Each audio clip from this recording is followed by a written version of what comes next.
好多人都覺得老人家瘦啲好，但呢種唔正常嘅收水變乾嘅背後，藏住兩個關鍵信號㗎：肌肉漸漸流失同腸胃正在加速衰老。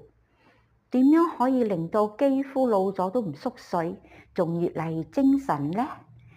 點解上咗年紀肌膚會乾水縮水？唔係瘦啊，而係在經歷肌肉流失嘅惡性循環。從40歲開始嘅隱形衰老，60歲肌膚流失就會增加到3%㗎。80歲以上嘅人，每3個人就有2個肌肉不足。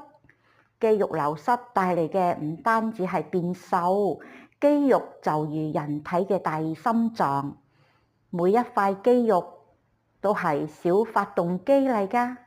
佢係幫助心臟泵血、維持關節穩定、儲存蛋白質。